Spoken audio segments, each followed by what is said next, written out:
Devo fotografar em RAW ou em JPEG? E o que é isso do DNG?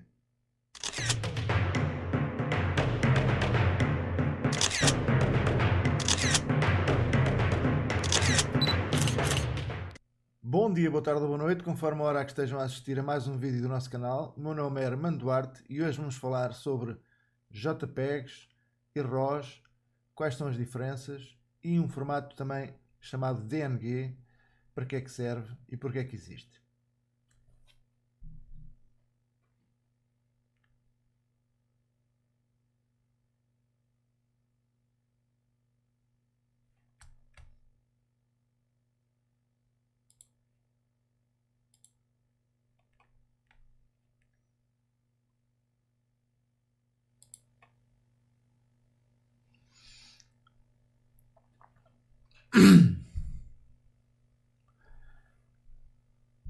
Muito bem, então para isso vamos aqui ver primeiro uma pequena e resumida definição de que é que são estes formatos.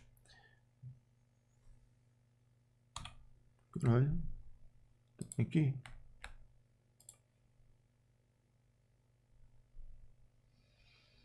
Muito bem, antes de mais, esta visão é baseada também na utilização do Lightroom e deixem-me aqui evocar o nosso patrocinador, que sou eu próprio, e o meu curso Lightroom Passo a Passo, cuja descrição está aqui na descrição do próprio vídeo.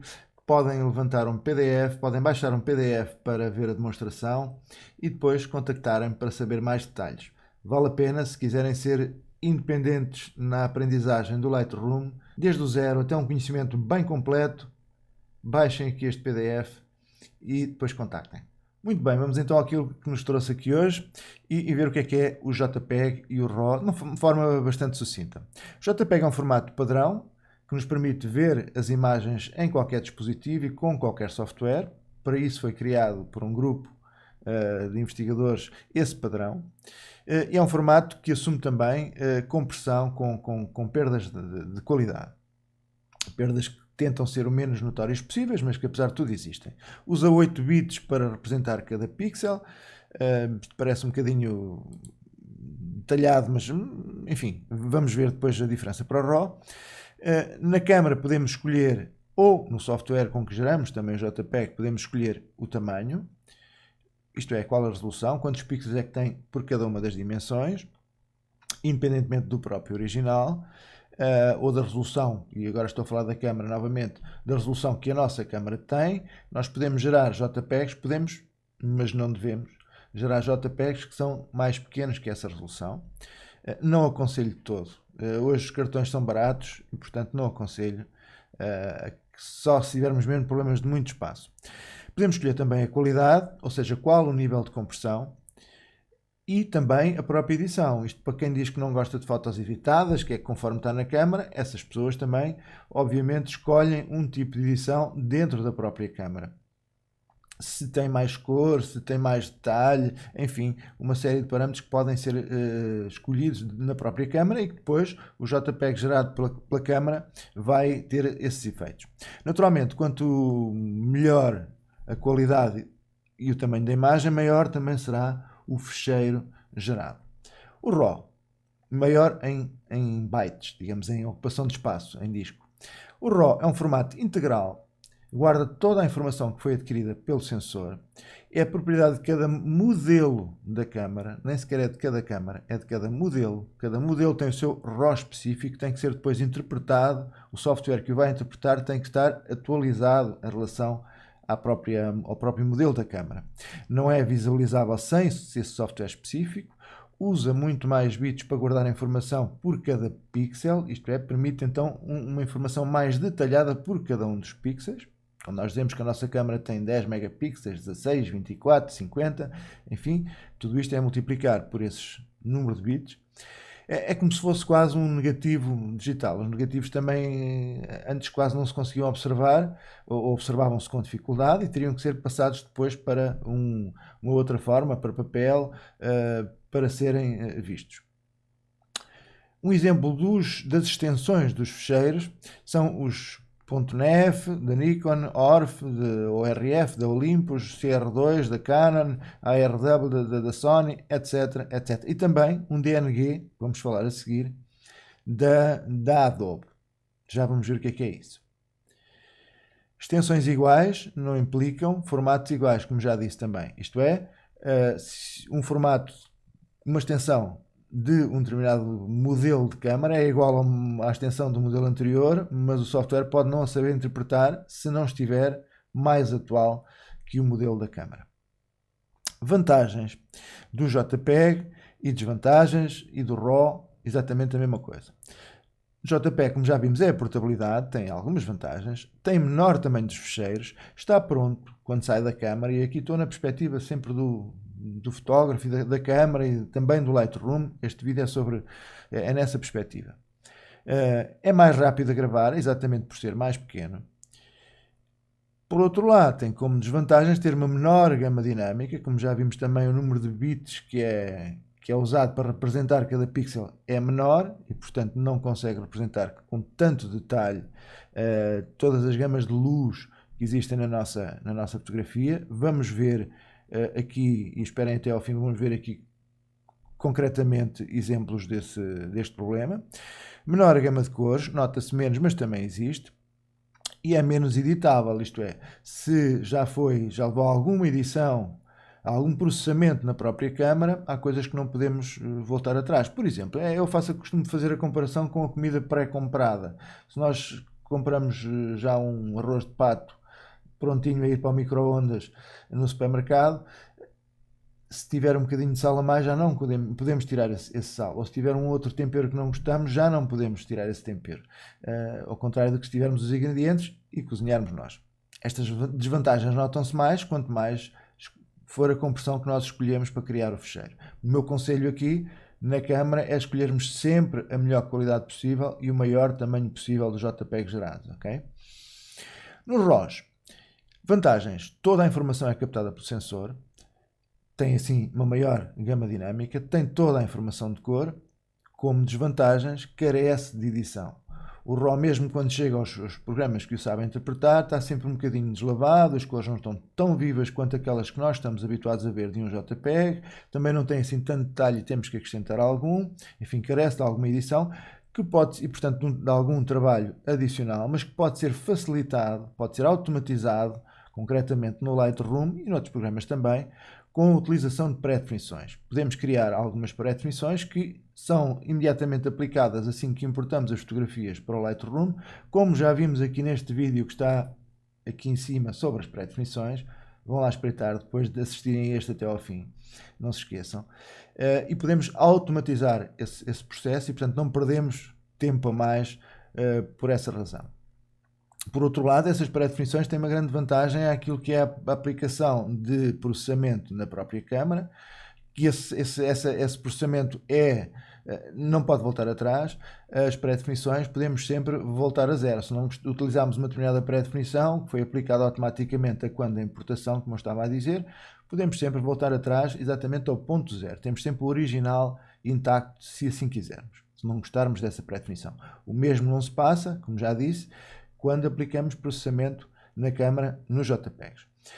Temos também uma outra desvantagem grande, que é o maior tamanho dos ficheiros, cerca de 3 vezes mais que um JPEG da melhor qualidade para a mesma câmara, para a mesma fotografia. E como também já disse, é propriedade de cada modelo. Portanto, temos que ter sempre o software atualizado se temos um modelo recente de câmara.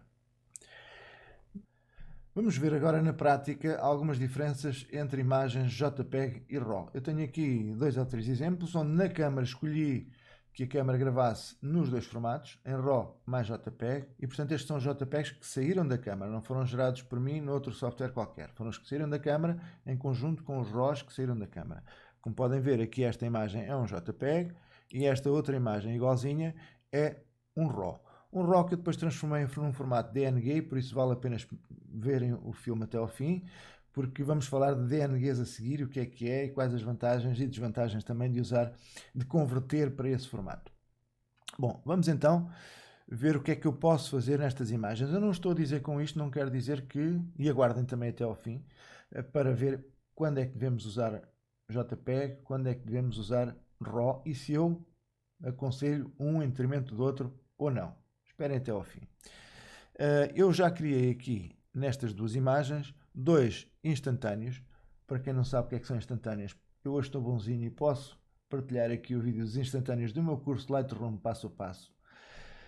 Criei 2 instantâneos com a imagem original. A única diferença, se eu for definir, é que eu alinhei a imagem, estava desnivelada e, portanto, a original é só alinhar, nivelar a imagem. E tenho depois uma versão da imagem já editada. Aqui estamos no ficheiro DNG, uma edição possível.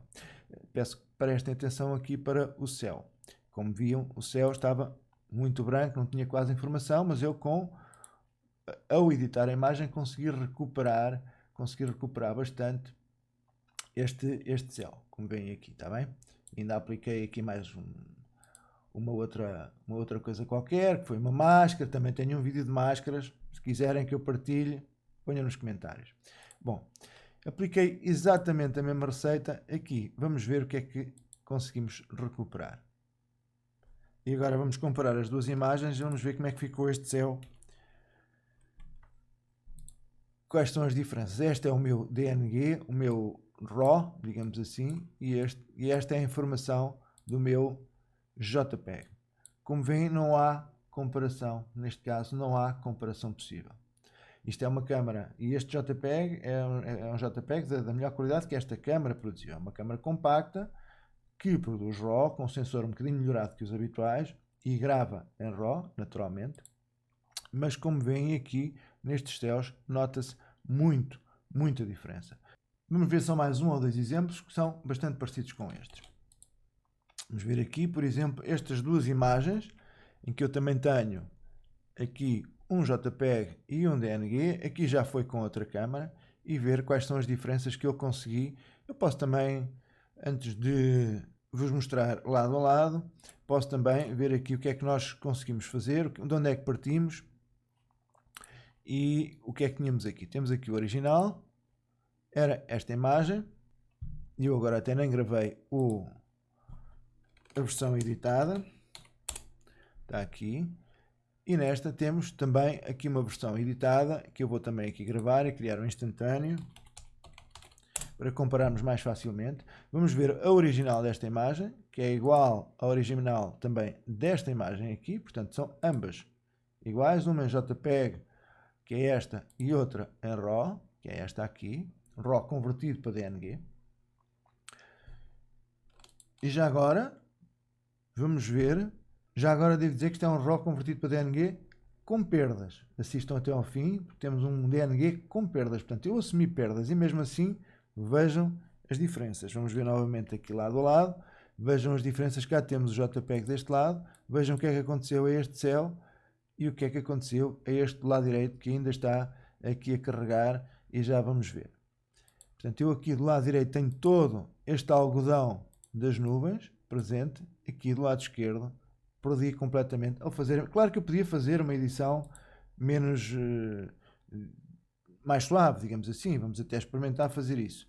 Aqui neste JPEG, é este aqui, vamos revelar aqui de forma mais suave, para não ter estes problemas aqui. Mas, de facto, nunca me conseguia libertar, deixa-me tirar daqui esta informação, nunca me conseguia libertar aqui desta mancha branca. Eu posso reduzir a exposição que eu quiser, mas isto aqui está sempre igual, estes pontos estão sempre iguais, não há diferenças. Não há o algodão que eu tenho nesta imagem aqui. Nesta imagem tenho aqui todo o detalhe, nesta imagem RAW. Nesta outro lado, por mais que eu retire exposição, não tenho. Estes pixels são todos iguais uns aos outros. Todas estas zonas são iguais. Okay? Posso acinzentá-las, mas todas por igual. Não consegui recuperar a informação. Portanto, acho que está aqui bem claro nestes exemplos a diferença, sobretudo nestes casos em que temos uma grande gama dinâmica, isto é, temos zonas escuras, como esta aqui. Poderia dar aqui mais exemplos, esta aqui também é semelhante. Temos aqui também zonas bastante escuras e zonas aqui muito claras, o sol aqui por trás, aqui iluminar as nuvens deste lado, em que eu também com este JPEG não consigo fazer mais nada. Por mais que eu tente baixar a exposição, todas estas zonas têm sempre a mesma informação. Ao contrário desta aqui, é um exemplo muito parecido, em que eu tenho sempre, reparem, e eu agora estou... Pois claro que estas funções aplicar-se-iam localmente e não a nível geral. Peço só para olharem para aqui. eu tenho ali toda a informação naquele céu. Portanto, nestas situações em particular, deixem-me só desfazer o que fiz agora, nestas situações em particular temos uma grande gama dinâmica, aqui sim. Sou mais veemente a aconselhar, mais assertivo, como se diz agora, a aconselhar a utilização do RAW em vez do JPEG. E agora que já vimos as diferenças práticas entre o RAW e o JPEG, em algumas situações, vamos ver um novo formato de RAW, que é o formato Digital Negative. É um formato DNG, cujas letras vêm desta expressão aqui, negativo digital, embora todos os RAWs são considerados negativos digitais, mas enfim, o nome DNG foi mesmo isso, que foi uma tentativa da Adobe para criar uma versão padrão, para não termos esta confusão que já falei há bocado, uma das desvantagens do RAW, que é cada modelo de câmara ter o seu RAW proprietário, portanto temos que ter um software que saiba interpretar aquele RAW. Ora, já são centenas nesta altura, daqui a mais uns anos são milhares, e daqui a mais uns anos, enfim, 20, 30 anos, temos de ter software sempre que seja retrocompatível, que consiga ler e interpretar cada uma dos milhares de RAWs que, entretanto, foram surgindo. Então a Adobe decidiu criar uma versão em código aberto até, para que todos os fabricantes pudessem colaborar e ver, de negativo digital. Isto é, converter cada um dos formatos num único formato que seja, digamos, uniforme e padrão. Com isso pode perder alguns detalhes da informação, que já vamos ver aqui nas desvantagens, propriedade de cada fabricante. Para mim não é muito importante esse aspecto, mas tem essa vantagem de ser, digamos, universal e ser o único, poder vir a ser o único. Algumas câmaras, até alguns fabricantes já adotaram, como a própria Leica, já adotaram, e alguns telemóveis, gravação nesse próprio formato, mas, enfim, não foi muito bem sucedida essa intenção de todos os fabricantes adotarem este formato. No entanto, como vantagens, como já disse, é um padrão, ou tenta ser um padrão, e basta ao software agora, ou no futuro, saber descodificar este padrão para abrir e trabalhar as fotografias que estejam a obedecer a este formato, em comparação com os outros milhares. Por outro lado, consegue compactar também sem perdas. Nesta versão tem sem perdas. Vamos ver que depois há uma com perdas. Consegue compactar até 30%, o que não é despiciente. Já há câmaras, como já disse, a gravar em DNG. Desvantagens. Algum software ainda não interpreta bem o DNG, não se sabe muito bem porquê, até porque é um formato aberto, mas enfim, também há algum software que não interpreta bem um ou outro modelo de cada câmara. Penso que isto será corrigido. E pode perder alguma informação de EXIF. Nomeadamente, sei lá, os pontos de focagem que foram utilizados, etc. No meu caso, no caso das câmaras que eu uso, essa informação não é perdida. Parece, segundo pesquisei para vos estar aqui a partilhar esta informação, que há uma ou outra câmara onde isso acontece. Não é muito importante para mim, pode ser importante para vocês, portanto esta análise, estou a partilhar aquilo que sei, cada um depois decide, como verão no slide final. Há ainda uma versão que é o DNG com perdas, que é um formato aí sim mais comprimido ainda, com o objetivo de criar ficheiros mais pequenos e com a menor perda de qualidade possível. Mas então é igual ao JPEG? Não. De todo é igual ao JPEG. Eu devo dizer que eu uso muito DNG com perdas. Aquelas fotografias que usei há bocado para comparar entre JPEG e RAW eram DNG com perdas. Portanto, comprimi bastante o DNG. E apesar disso, foi visível aquilo que foi possível fazer com esse DNG com perdas e o que não foi possível fazer com o respectivo JPEG. Portanto, não tem nada a ver uma coisa com a outra, embora em termos de tamanho resulta em ficheiros de tamanhos semelhantes, ou às vezes até mais pequenos, por estranho que pareça. Tem uma redução média de tamanho de 66%. Depende muito das fotografias. Há fotografias onde o tamanho é reduzido de 80%. Por exemplo, nas minhas imagens de 30 MB, chego a ter imagens de 6, convertidas para DNG com perdas, passam a 6 MB, onde posso fazer tudo. Não estou a dizer para vocês usarem este formato, converterem para DNG com perdas. Estou a partilhar assim. Eu converto para DNG com perdas em muitas, digamos na maioria, em 90% das minhas imagens ou mais. Procurei informação, não encontrei nenhum autor a dizer que as perdas eram muito notórias, e, enfim, na maioria das vezes converto para DNG com perdas. Porque é que eu não converto sempre? Já vamos ver. Em que ficamos então? O que é que eu aconselho? A única coisa que eu aconselho é para testarem. Converterem para DNG se quiserem, fazerem os testes RAW versus JPEG, verem se vale a pena, em que situações é que vale a pena, qual o fluxo de trabalho de cada um de nós, a forma como estamos habituados a utilizar o Lightroom ou outro software qualquer, para decidir entre RAW ou JPEG.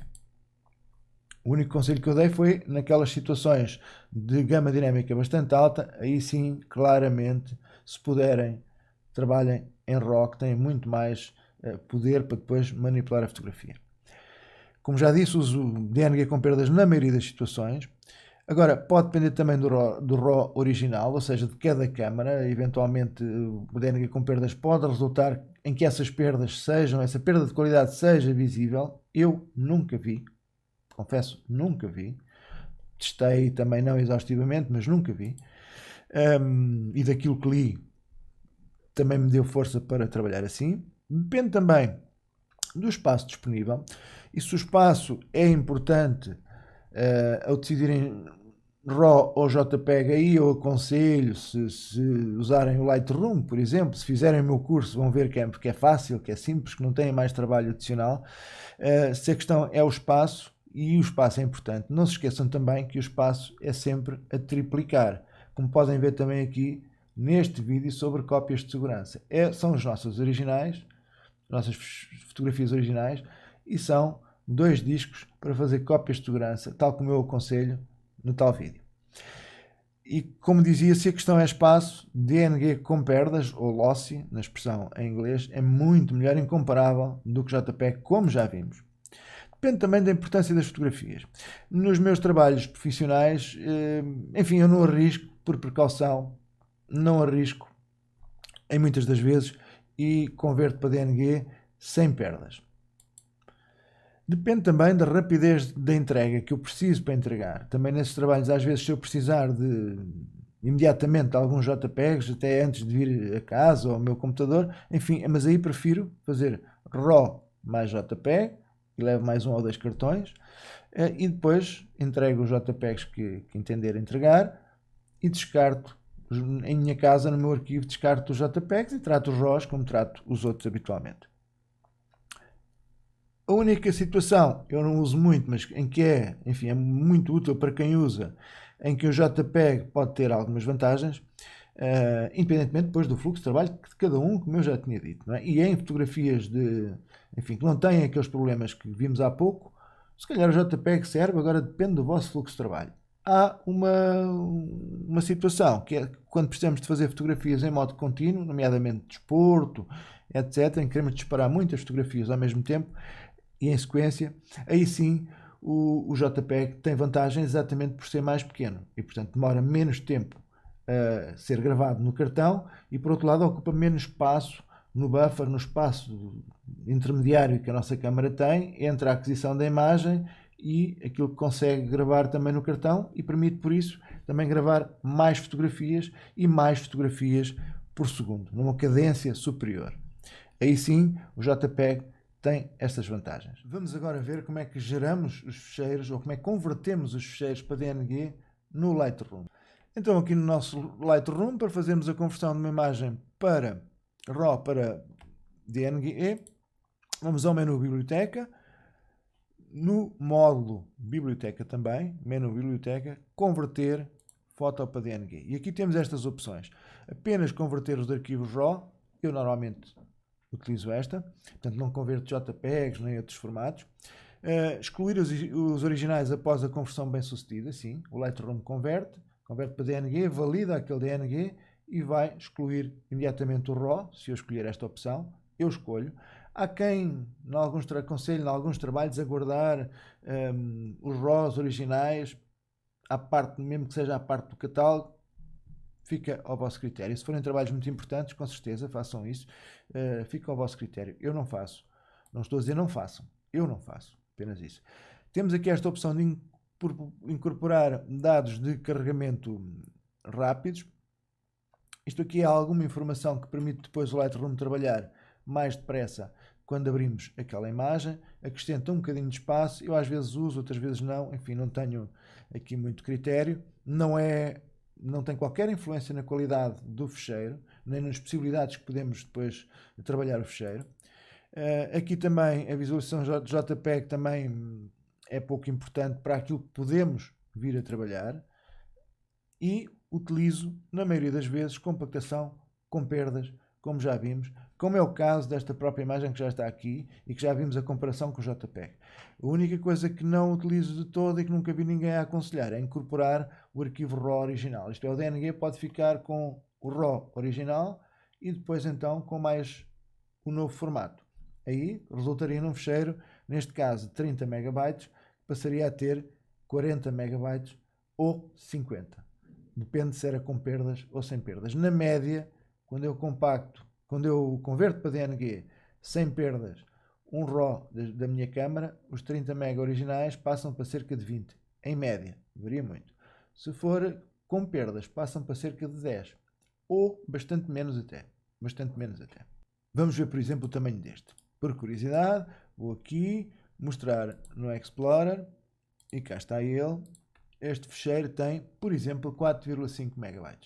É um dos tais que tem uma compactação gigante, parece quase milagre, mas como já viram, o que é que eu posso fazer aqui e o que é que não posso fazer no ficheiro igual em JPEG, está bem? Portanto, dá para comparar bem. E é provável que este JPEG seja bem maior, deixem cá ver, se calhar está lá ao lado. Como veem, neste caso aqui, até temos 7 MB. E aqui tínhamos 4,56, ou seja, temos mais espaço até ocupado pelo JPEG. Eu confesso que isto até me assusta, mas, enfim, os testes que eu fiz não me revelam exatamente o contrário. Mas quando a esmola é muita, o santo desconfia, por isso, mais uma vez, testem, é a minha sugestão. Vamos experimentar então converter esta para DNG, que já estava até convertida, mas, enfim, o processo é o mesmo. E só aqui um detalhe que é importante, que vale a pena. Imaginem que eu queria converter estas fotografias todas para DNG. Se eu estiver neste modo, vou converter para DNG, já está, e foi muito rápido. Não, atenção, foi muito rápido porque só converteu a fotografia que estava selecionada, neste caso até era um JPEG, portanto provavelmente nem sequer converteu, que estava ativa dentro desta seleção. Portanto esta que está aqui é com um cinzento mais claro. Se eu quiser converter estas todas que estejam selecionadas, tenho que estar no modo de grelha, e aqui sim, no modo de grelha, tudo o que estiver aqui selecionado vai ser convertido de uma só vez para DNG. Quer dizer, uma de cada vez, mas vão ser todas convertidas as que estiverem selecionadas. Portanto, é este modo que devem usar quando quiserem converter muitas fotografias para DNG de uma vez. Como também já vimos na parte de importação, essa conversão pode ser feita logo, imediatamente a quando da importação. Eu não costumo usar porque aí não temos a opção de compactação, por exemplo aqui, de conversão para DNG com perdas. Como veem, temos aqui no ecrã de importação, copiar como DNG. Além de ser mais lento, isso na maioria das vezes para mim não é problema, depende de cada um, mas a questão é que eu não tenho aqui esta opção de compactar com perdas neste passo. Portanto, tenho que estar a converter duas vezes, não vale a pena, converto só uma. Vamos verificar aqui um dado curioso, que é a comparação de um DNG, deixem ver aqui, de um original, temos aqui um original e um DNG com perdas. Okay? Vamos ver se há aqui, vamos comparar estas duas fotografias e ver se há aqui alguma diferença. E eu andei aqui à procura, fiz edição, não dei conta de diferença nenhuma. Isto é uma fotografia que eu fui buscar propositadamente com alguns problemas, neste caso de ruído, com um ISO 6400, enfim, e não encontrei aqui nenhum problema, revelei, testei, subi a luz, baixei a luz, não encontrei nenhuma diferença entre as duas imagens. E uma das razões para isso tem que ver com, se eu for aqui ver esta fotografia que está aqui, este DNG, com perdas, repito, se eu for a ver agora no explorador, não tem, em nada que se pareça, não tem 14 megabytes. Esqueçam esta informação que está aqui, 1024x600, isto não é verdade. Não sei porque é que o Windows mostra esta informação. Tem a resolução original. Aliás, se formos ver aqui no EXIF, está cá. Mas reparem aqui no tamanho, 14,6 megabytes. Eu tenho outras fotografias de NVMe com perdas, na maioria das vezes ficam abaixo dos 10, 9, 8, às vezes 6, cerca de 6. Esta tem 14. E uma das razões para isso é que esta compressão com perdas, por isso é que não se notam essas perdas, ou se notam pouco, com certeza, eu nunca dei conta, é muito inteligente. Esta fotografia é uma fotografia que tem muito ruído. E a compactação, na maioria das vezes, o que faz, ou uma das técnicas de compactação, é que cada pixel, em vez de ser representado por aqueles bits que eu falei no início, é representado pela diferença para o pixel que está ao lado. Na maioria das vezes, como veem, há muitas situações em que, nas nossas imagens, em que um pixel de um lado é muito parecido com o seu vizinho, muito parecido com o outro vizinho, etc. E, portanto, essas diferenças são pequenas, dá para ganhar muito espaço, se guardar a diferença em vez de guardar a informação de cada um. Acontece que nestas fotografias, e daí a inteligência deste algoritmo de compressão, nestas fotografias com muito ruído, os ficheiros não são assim tão reduzidos. Porquê? Porque como temos muito ruído, cada pixel é diferente do pixel vizinho, nem que seja pelo ruído. Estão a ver? Se eu aumentar aqui muito, nós vemos aqui sempre, se aumentar aqui ainda mais, vemos aqui este ruído todo e cada pixel não é igual ao do vizinho. Portanto, essas diferenças estão acentuadas, ou seja, a compressão não é tão eficaz. Mas a qualidade não se perde. E era isto que eu queria chamar a atenção e por isso eu uso também a compressão com perdas, que na maioria das vezes, quando com ISOs normais, sim, o ficheiro é bem mais pequeno. Chegou assim ao fim mais um vídeo, espero que tenham gostado. Não se esqueçam de subscrever o canal, não se esqueçam de colocar também um gosto se gostaram, de colocar um não gosto se não gostaram também, de comentar se não concordam. Este tema não é consensual e, portanto, agradeço aqui todos os comentários, não é só os que concordam, mas também os que não concordarem. Façam favor de expressar aqui as vossas opiniões. Até ao próximo vídeo.